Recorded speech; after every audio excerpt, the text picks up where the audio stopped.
Imagine the open seas, calm waves stretching endlessly. But beneath that calm, the world's most powerful navies are quietly flexing their muscles. Recently, one of the strongest maritime formations in history assembled. 4 massive aircraft carriers, each backed by a fleet of destroyers, frigates, and support ships. Together, they formed a floating fortress, a signal to friends and a warning to rivals. These 4 carriers come from 3 different countries: the United States, the United Kingdom, and Japan. Each one is a technological marvel. The US deployed 2 of its supercarriers, each carrying over 70 aircraft. The UK sent its flagship HMS Queen Elizabeth, and Japan joined with its own upgraded helicopter carrier, JS Izumo, which can now operate advanced F-35B stealth fighters. This wasn't just a show of force, it was a demonstration of unity. NATO allies and key partners working together in the Indo-Pacific region, an area that's becoming the center of global strategic competition. The Indo-Pacific is home to some of the world's busiest shipping lanes. It's where trillions of dollars worth of goods pass every year. It's also where tensions are rising, especially in the South China Sea and around Taiwan. China's growing naval power has worried its neighbors and the West. By bringing these carriers together, the message is clear: the sea lanes will remain open, and aggression will be met with a coordinated response. For military strategists, this is what's known as deterrence by presence, showing that you have overwhelming force ready without even firing a shot.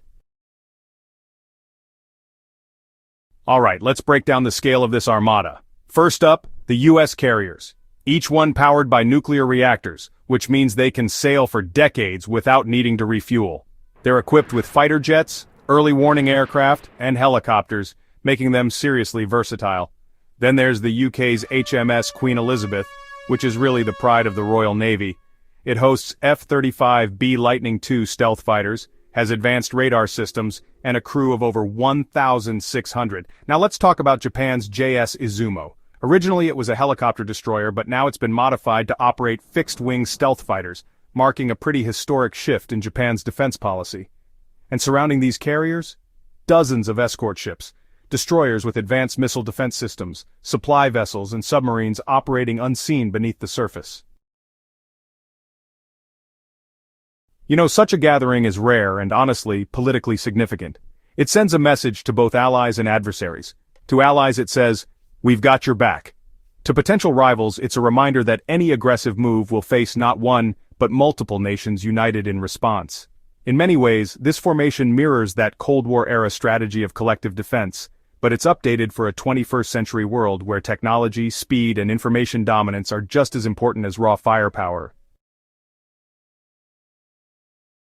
4 carriers, 3 nations, 1 powerful message: the oceans are still a shared space and no single country can dominate them without challenge.